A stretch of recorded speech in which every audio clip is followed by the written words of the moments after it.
환자분들께 꼭 드리고 싶은 말씀이 있습니다. 아프면 병원에 좀 오세요. 새벽 2시가 됐는데 흉통 환자가 응급실에 왔어요. 얼마나 빨리 뚫어주면 좋은 병원일까요? 기본적인 생각은 심장내과 의사고 중재시술 담당하는 의사니까 전화를 받으면 30분 이내에 올 수 있는 거리에 있어야 된다. 심장을 먹여 사는 혈관이 세 가닥이 있어요. 심장 앞으로 내려오는 혈관, 왼쪽 옆으로 돌아가는 혈관, 오른쪽으로 가는 혈관. 지금은 왼쪽 옆으로 돌아가는 혈관의 중간 정도가 완전히 막힌 거죠. 새벽 2시도 괜찮고 추석 때도 괜찮고 설 때도 괜찮아요. 의료진 걱정하지 마시고 119 걱정하지 마시고. 안녕하세요. 저는 지금 순환기내과에서 근무하는 배장환이라고 합니다.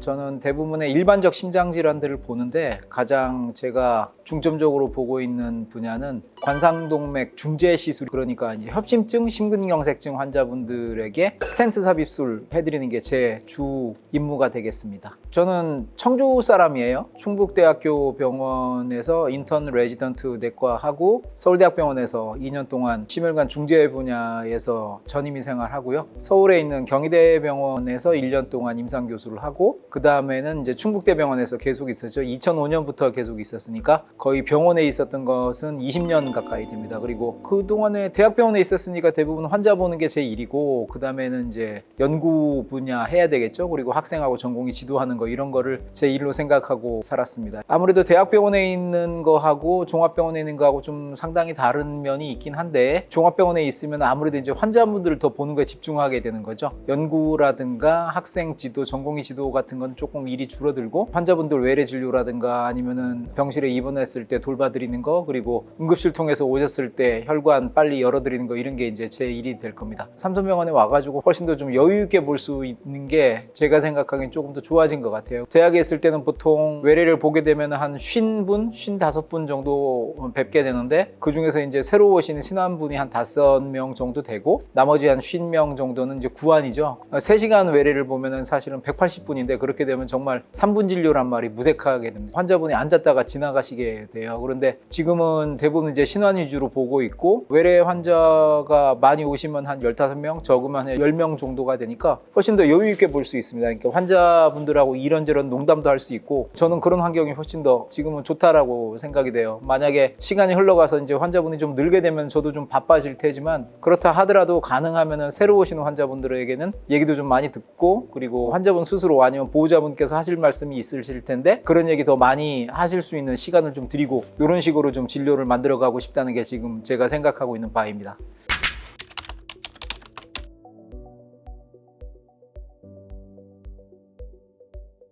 항상 이제 그렇게 생각하죠. 종합병원하고 대학병원하고 큰 차이가 나지 않을까. 차이가 있는 것도 있고 차이가 없는 것도 있고 또 종합병원이 갖고 있는 더 장점도 있다라고 저는 생각을 하고 있습니다. 환자분 상태가 굉장히 안 좋다면은 인력이라든가 시설이 조금 더 풍부한 상급 종합병원, 대학병원이 훨씬 더 나은 상태가 되겠죠. 그렇지만 제가 일반적으로 하고 있는 스텐트 삽입술 같은 경우에는 종합병원에서도 무리 없이 할 수 있는 시술이라고 저는 생각하고 있어요. 그리고 삼성병원에 벌써 저보다 일찍 오셔가지고 근무하시고 계시는 전문의 선생님이 두 분이 계시고 그리고 그분과 함께 긴 시간 동안 손을 맞춰 왔었던 간호사 선생님하고 영상 기사들도 계시고 하기 때문에 같이 해나가면은 문제는 없다라고 저는 생각을 하고 있어요. 물론 이제 응급 수술이 필요하다든가 아니면은 장기적으로 수술이 필요한 극도의 희귀 질환이라든가 이런 병들은 기본적으로 저도 상급종합병원으로 보내려고 노력을 하고 있습니다. 그렇지만 일반적인 협심증이라든가 그리고 상태가 그렇게 나쁘지 않은 심근경색증 이런 환자분들이 오시면 저희가 훨씬 더 성심껏 진료를 해드릴 수 있고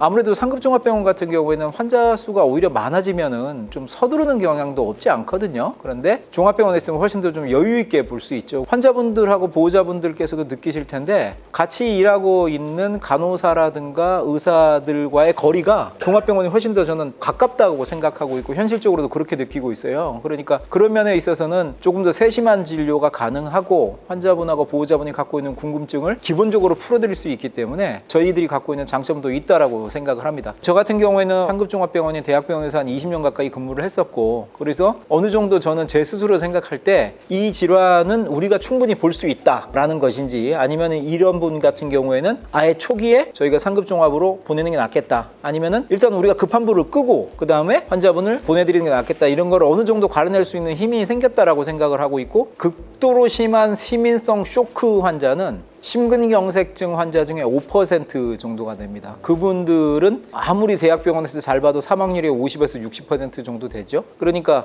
100명 중에 5명 정도의 심근경색증에 의한 시민성 쇼크 환자는 기본적으로 상급종합에서 볼 수밖에 없는 질환이에요. 나머지 95% 정도는 제가 갖고 있는 그동안의 경험이라든가 시술이라든가, 그리고 삼성병원에 있는 기자재와 옆에 계시는 간호사 선생님이나 이런 분들 생각을 할 때 저는 시술하는데 전혀 지장이 없다라고 생각을 하고 있습니다. 그렇기 때문에 상급종합병원에 꼭 가야지 이렇게 생각을 하시는 거는 제가 생각하기에는 그러실 필요가 없다 이렇게 생각하고요. 먼저 저희랑 상의를 하시면 될 것 같아요. 상의를 하고 저희를 믿고 결정을 따르시면 될 것 같고, 종합병원이라고 해서 불안해하실 필요는 없을 거라고 생각합니다.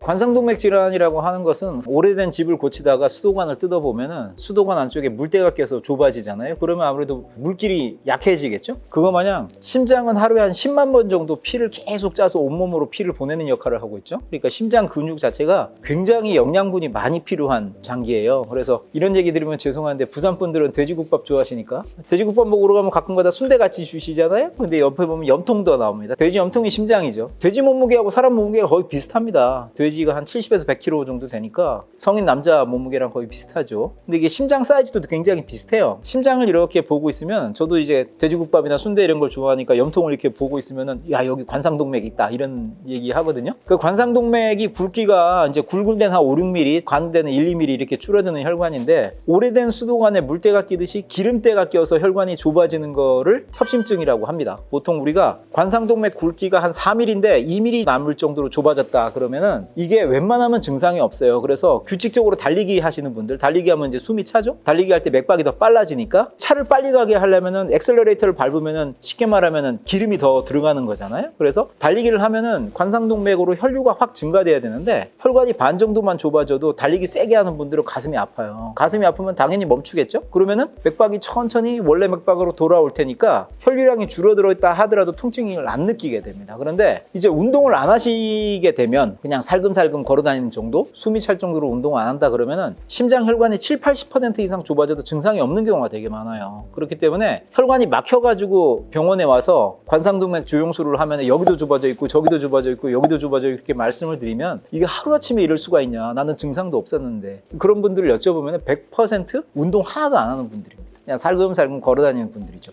이게 문제가 이런 거예요. 우리가 보는 관상동맥의 허혈성 관상동맥 질환, 혈관이 좁아지는 병은 크게 세 가지로 나눠볼 수 있는데, 맨 왼쪽에 심각한 병이 심근경색증이라고 보면 됩니다. 이것은 동맥경화로 막힌 게 아니에요. 동맥경화반이 찢어지거나 파열되면서 혈전으로 갑자기 막히는 거예요. 그러니까 이거는 기필코 스텐트를 넣는 게 사람의 목숨을 구하게 됩니다. 사망률도 높죠. 지금도 우리나라는 심근경색증 발생하면은 한 달 이내 사망률이 9에서 11%예요. 그러니까 한국은 100명의 심근경색증 환자가 발생을 하면 100명 중에 10명 정도는 한 달 이내에 사망하게 됩니다. 어마어마한 병이죠. 그리고 그 다음에 불안정성 협심증이라는 병이 있어요. 동맥경화로 이렇게 혈관이 좁아지긴 했는데 혈전이 생겼다가 막혔다가 생겼다가 막혔다가 녹았다가 이렇게 생각을 하시면 돼요. 이게 불안정성 협심증은 진짜 불안한 거예요. 심근경색증으로 이완할 수 있다 이러는 거거든요. 이런 분들은 70-80% 정도 좁아졌다 그러면 스텐트 넣는 게 목숨을 구하는 길입니다. 그런데 허혈성 심장질환 중에서 가장 흔하고 안정적인 안정형 협심증이라는 게 있어요. 오른쪽에 안정형 협심증, 불안정형 협심증, 심근경색증 이렇게 있는 거죠. 심근경색증은 거의 100% 스텐트 넣는 게 좋다. 불안정성 협심증도 가능하면 스텐트 넣는 걸 원칙으로 하고 있어요. 그런데 안정형 협심증은 뭐냐면 환자분이 계속 그렇게 말씀하시는 거예요. 달리기 하면 아파요. 안 달리면 안 아파요.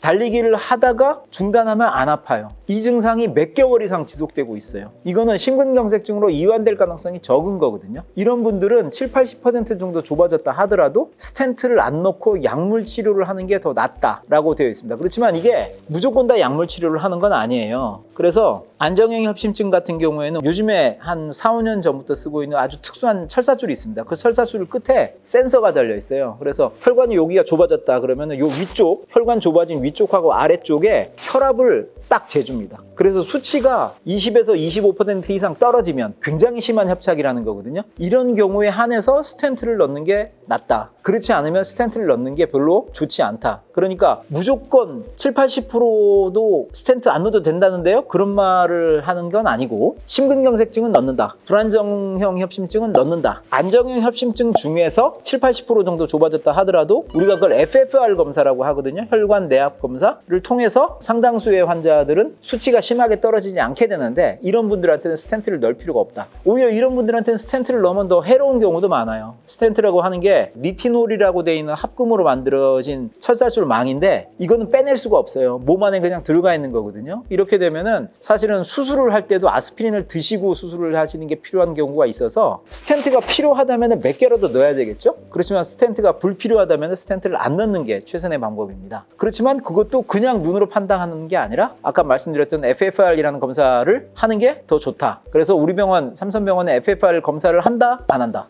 하고 있죠. 그러니까 상급종합병원을 꼭 고집할 필요가 없다는 얘기를 드리는 겁니다. 저희가 해결해 드릴 거예요.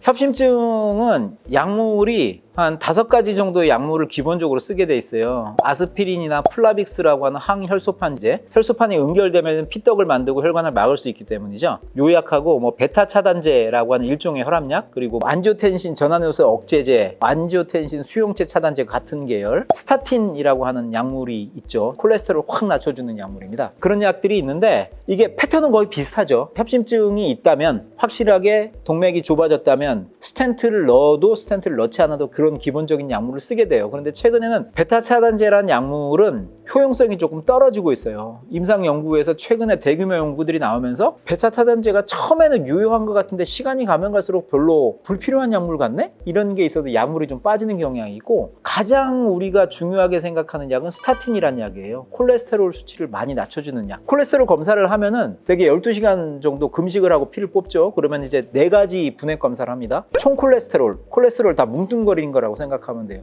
중성지방이란 게 있고 HDL 콜레스테롤, LDL 콜레스테롤 이렇게 얘기하는데, HDL 콜레스테롤은 우리말로 고밀도 지단백 콜레스테롤, LDL 콜레스테롤은 저밀도 지단백 콜레스테롤이라고 하는데 보통 LDL, HDL 이렇게 얘기하죠. HDL은 동맥경화를 막아주고 있던 동맥경화를 조금씩 없애주는 콜레스테롤이라고 생각하면 됩니다. 그건 높으면 좋은 거죠. LDL 콜레스테롤은 동맥경화를 가속화시키는 콜레스테롤이에요. 근데 보통 우리가 동맥경화증으로 혈관이 좁아진 게 발견되면, 제가 심장학 처음 시작할 때만 하더라도 저밀도 콜레스테롤을 70 미만으로 낮추면 된다라고 얘기를 했거든요. 지금은 한 7-8년 전부터 가이드라인이 완전히 바뀌어서 55 미만으로 낮추는 겁니다. 그러니까 스타틴도 아주 강력한 스타틴을 써야 되고, 고기를 안 먹으면 콜레스테롤이 없을 거라고 생각하시는데 그렇지 않습니다. 콜레스테롤은 우리 몸에 꼭 필요한 물질이에요. 세포막을 구성하는 물질이고 우리 몸의 여러 가지 호르몬의 중요한 요소가 되는 물질이기 때문에 우리 몸에서 콜레스테롤을 만듭니다. 그러니까 쉽게 말하면 고기 전혀 안 드시는 스님들도 피 뽑으면 콜레스테롤이 0일 것 같지만 아니에요. 콜레스테롤 수치가 나오죠. 그게 간에서 만들기 때문인데, 간에서 만드는 기능이 사람마다 다 다릅니다. 어느 정도 유전적으로 결정된다는 얘기가 많아요. 그래서 이제 가끔 가다가 이런 경우 있죠. 한 50대쯤 되신 여자분이 2분이 연달아서 들어와요. 중학교 고등학교 때부터 동창이시래요. 근데 한 분은 좀 체구가 크세요. 한 분은 조금 말랐어. 체구 크신 분은 콜레스테롤이 정상이래요. 근데 혈압이 조금 높대. 체구가 조금 마르신 분이 와서 그러는 거예요. 나랑 동갑이고 동창인데 나는 고기도 잘 안 먹고 운동도 많이 하고 살도 없는데 콜레스테롤 수치가 제가 더 높아요. 억울해요. 왜 비교를 하는지 모르겠지만 그렇게 말씀을 하시는데, 그거는 사람마다 고유의 콜레스테롤을 만드는 능력이 있기 때문에 그 콜레스테롤이 높으면 높을수록, 특히 LDL 콜레스테롤이 높으면은 동맥경화가 빨리 진행되거든요. 그거를 낮춰주는 약이 스타틴이에요. 그래서 그 스타틴하고 콜레스테롤의 흡수를 물을 방지해주는 약물 이런 거를 부가적으로 쓰니까 기본적인 패턴은 비슷해요. 그렇기 때문에 더더욱이나 안정형 협심증이다, 약물을 드신다 그러면은 굳이 상급종합병원을 가실 필요는 저는 없을 거라고 생각합니다. 그리고 그거는 기본적으로 의사 선생님을 믿고 규칙적으로 피검사하고 약 적절하게 바꾸고 그러면은 건강하게 지낼 수 있을 거라고 생각하기 때문에 약의 처방은 조금씩 차이 나지만 큰 틀에서는 큰 차이는 없을 거라고 생각해요.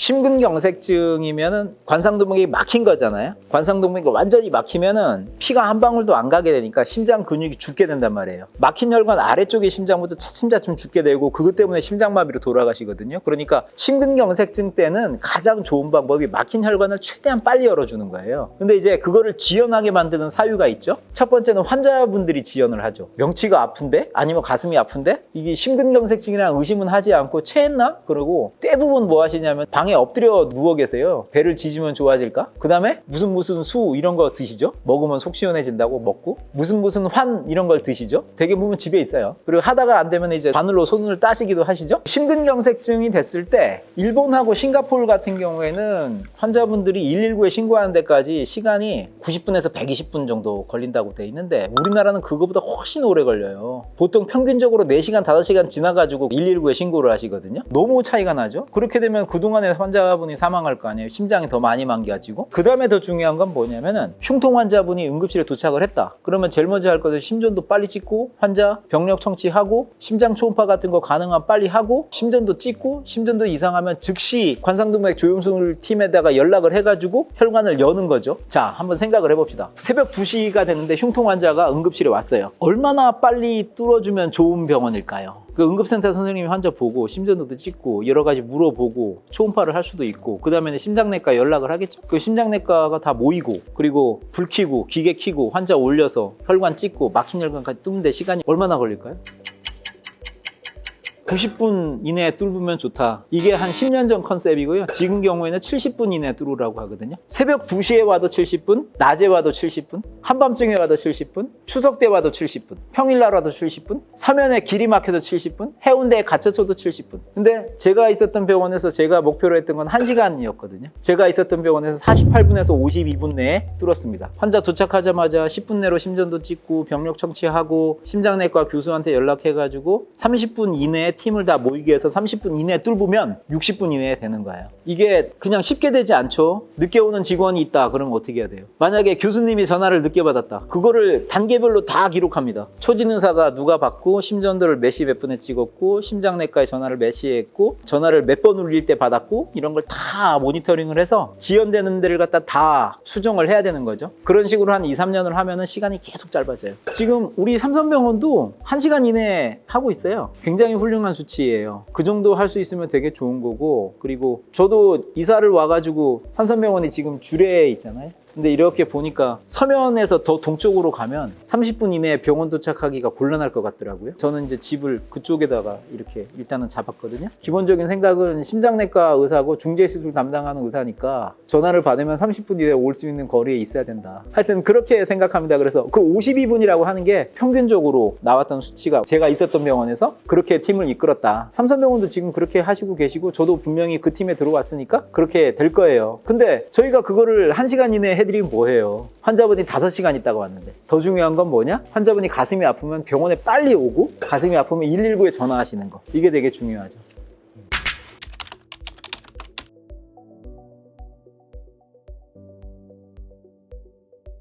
대부분 우리가 심장이 어딨냐 이렇게 물으면 왼쪽이요. 그러니까 여기가 아프면은 협심증이나 심근경색증이다 이렇게 생각하는데 대부분 그렇지는 않고요. 전형적인 증상은 가슴 가운데 저 깊은데 어디가 아프세요? 그러면 여기요. 요거는 대부분 아니에요. 대부분 어떻게 말씀하시면 여기 어디가 아픈데 어딘지 모르겠어요. 하여튼 여기가 아파요. 계속 아파요. 이렇게 얘기하는 거. 그게 통증이 5분 이상 지속된다. 그러면 119에 연락하시는 거예요. 특히 남자 55세 이상, 여자 65세 이상이 되었다. 원래는 위험도는 남자 45세 이상, 여자 55세 이상입니다. 거기다가 고혈압이 있다든가 당뇨병이 있다든가 고지혈증이 있다든가 흡연을 하시고 계시다든가 비만하시다든가 직계가족 중에서 심근경색증이나 뇌졸중 같은 병이 있으셨던 분들이 가슴 가운데가 쥐어짜듯이 아프다. 그리고 숨이 막 차다. 제일 확실한 증상은 가슴이 아픈데 요 자세가 됩니다. 그리고 식은땀이 나요. 이런 게 있으면 이거는 심근경색증일 가능성이 굉장히 높기 때문에 어떻게 해야 될까요? 평소에 내가 다니던 잘 아는 개인병원으로 간다? 아니에요. 무조건 119에 연락하시는 겁니다. 119에 연락을 하시면 적절한 병원을 찾아가지고 이송을 해드려요. 사상구에 계시면 당연히 좋은 삼성병원으로 빨리 모시고 오겠죠. 협심증 같은 경우에는 제일 흔한 증상은 뭐냐면은 숨이 찰 정도로 움직이는 거를 5분에서 10분 정도 했을 때 가슴 가운데가 쥐어짜듯이 아픕니다. 그런데 움직이는 거를 멈추면 4, 5분 내로 통증이 없어져요. 이런 증상이 있으시면 언제든지 오시면 돼요. 만약에 뭔 말인지 모르겠다. 그럼 가슴이 아프시면은 그냥 좋은 삼성병원 순환기내과 외래로 빨리 오시면 됩니다. 그러면은 여러 가지 병이 있죠. 역류성 식도염도 가슴이 아프고요. 갈비가 부러져도 가슴이 아파요. 대상포진이 생겼어도 가슴이 아파요. 오면은 저희가 갈라내 드릴게요. 그게 더 나을 수도 있어요.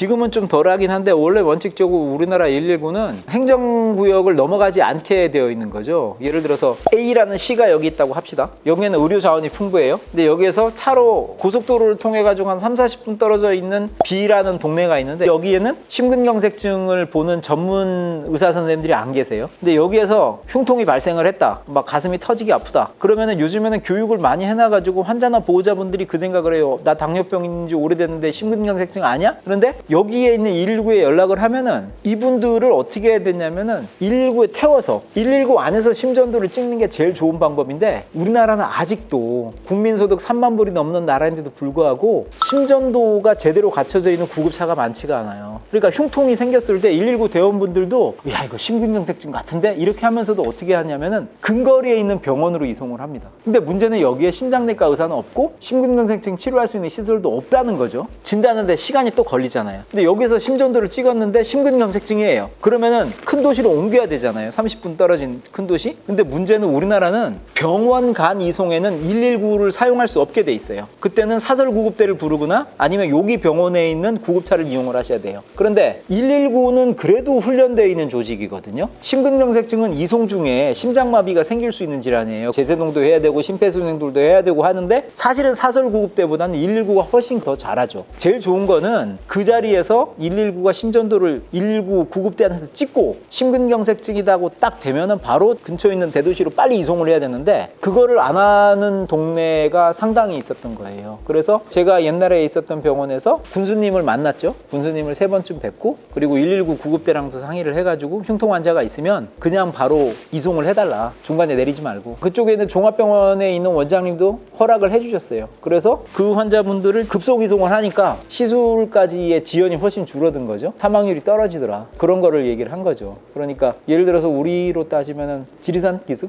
굉장히 위험한 데죠. 거기는 근처에 병원도 없잖아요. 주요 외상이 생겨가지고 헬기로 이송을 해도 곤역 외상센터까지 1시간 이상 이송 시간이 걸려요. 병원을 계속 옮겨 다니면서 이송을 하면 어떻게 되겠어요? 이송 기간이 길어지니까 환자분 사망률이 높아지겠죠. 그래서 그런 경우에는 정말 우리가 해야 될 일이 되게 많다. 예를 들어서 심전도 찍을 수 있는 119를 더 보급을 해야 되고 그리고 심혈관계 중증 환자분들 뇌졸중이라다가 심근경색증으로 초기 진단이 됐으면 그 환자는 119도 책임지고 치료받을 수 있는 병원으로 빨리 이송할 수 있게 하는 거 이런 거가 필요하다라는 얘기를 저희가 실증적으로 지자체랑 협력을 해서 보여준 거죠. 그러니까 꼭 시골에서만 나오는 게 아니에요. 대도시라 하더라도 취약지구가 있거든요. 그 취약지구가 있다 그러면 발굴을 해서 지자체하고 병원하고 의료계가 다 연합해가지고 그쪽에 계시는 지역민들을 치료가 지연되지 않게 도와주는 게 중요한 임무라고 저는 생각하고 있습니다.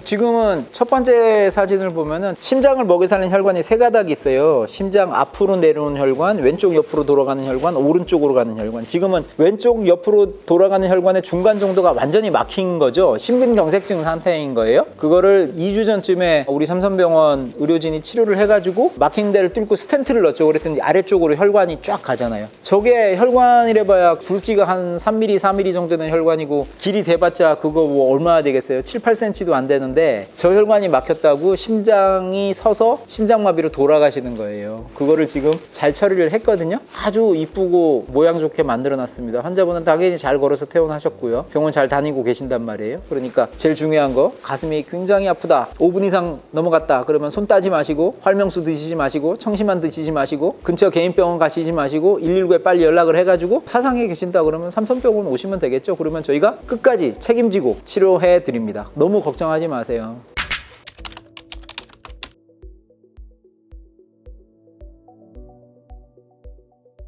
환자분들께 꼭 드리고 싶은 말씀이 있습니다. 아프면 병원에 좀 오세요. 아프면 집에 계시지 말고 아프면 병원에 오세요. 아프면 병원에 오셔야 돼요. 가슴이 아프다, 꼭 병원에 오세요. 그러니까 가슴이 아픈 병은 굉장히 다양해요. 원인이 목숨을 잃게 되는 병 중에서 심근경색증도 있죠, 대동맥 박리증도 있죠. 그리고 아주 간단한 질환은 결국은 그런 것도 있어요. 어디 부딪혀가지고 가슴 아픈데 그 부딪힌 걸 까먹은 거죠. 2, 3일 지나면 부딪힌 적이 없는데 계속 아파, 사진 찍으면 갈비가 벌어졌네, 이런 것도 있단 말이에요. 그러니까 이게 구분이 잘 안 된다고요. 제가 삼성병원에서 첫날 진료했던 분 중에서 이 사상 근처에서 연세가 꽤 있으세요. 70 조금 안 되셨는데 여기에서만 자동차 정비를 30년 넘게 하셨대요. 그런 어르신이 오셨는데 가슴이 이상하게 아프다는 거예요. 가운데가 오른쪽 가슴이 계속 아프다고, 좀 이상하다고 계속 그러는데 검사를 해봐도 별게 없는 것 같고 증상을 봐도 애매하고, 그날이 금요일 날 외래였거든요. 근데 주말이 다가왔잖아요. 그래서 어르신, 이게 대상포진 전에 이런 통증이 있는 경우가 있다. 그러니까 주말 동안 하루에 2-5번씩 꼭 가슴하고 팔 쪽에 피부를 잘 봐라. 물집이 갑자기 생기면은, 물집 생겼을 때 최대한 빨리 주사약 써야 되는 거니까 집에 계시지 말고 병원에 오셔야 된다고. 그랬더니 그다음 저 화요일 날 오셨는데 진짜 대상포진이 생겨가지고 치료를 받았다고 그러시더라고요. 그러니까 대상포진 전에도 통증이 생기는 경우가 있어요. 그런 거는 결국은 전문가의 도움을 받지 않으면은 갈라내기가 힘들잖아요. 그러니까 가슴 아프면 병원에 온다. 진짜 통증이 5분 이상 넘어간다? 병원에 온다. 119 타고. 근데 좀 어려운 경우도 있어요. 제 얘기 하나 드리면, 제가 5년 전에 서울 갔다가 집에 내려가느라고 KTX를 탔는데요. 광명 정도를 지나가는데 갑자기 가슴이 아픈 거예요. 근데 제가 그때 좀 역류성 식도염이 있었거든요. 역류성 식도염 같기도 하더라고요. 저는 뭐 아직은 당뇨도 없고 고혈압약도 안 먹고 고지혈증도 없으니까 그럴 리는 없긴 한데 가슴이 진짜 아프니까 오만 생각이 다 드는 거예요. 이 달리는 KTX 안에서 119에 전화를 걸어야 되나? 역류성 식도염 같은데 혹시라도 119가 와가지고 기차를 세우고 나를 끌어내가지고 갔는데 심장질환 아니면은 뉴스에 나올지도 모르는데 그러면은 너무 창피하지 않나? 이런 오만 생각이 다 드는데 그게 저만 그러지는 않을 거라는 거죠. 환자분들도 그럴 가능성이 있어요. 옛날에 제가 봤던 할머니 중에서는요, 저녁 9시부터 가슴이 아팠대요. 그런데 10시, 11시, 12시 계속 아프더래요. 근데 계속 병원에 안 오시다가 새벽 5시에 119에 전화를 하셨어요. 병원에 도착하신 게 6시예요. 전화를 받고 제가 갔는데 6시 15분쯤 응급실에서 뵀죠. 할머니 언제부터 아팠어요? 그랬더니 밤 9시부터 아팠대요. 그래서 봤더니 벌써 이미 다 따셨고, 아니 그러면 밤에라도 병원에 오시게 119 불러야죠. 그랬더니 할머니께서 뭐라고 그러셨냐면, 늙은이 때문에 119 젊은 사람들이 고생할까봐 밤에 전화를 못했다는 거예요. 할머니, 그러면은 딱 지조를 갖고 아침에도 전화하지 말으셨어야죠. 그랬더니 할머니가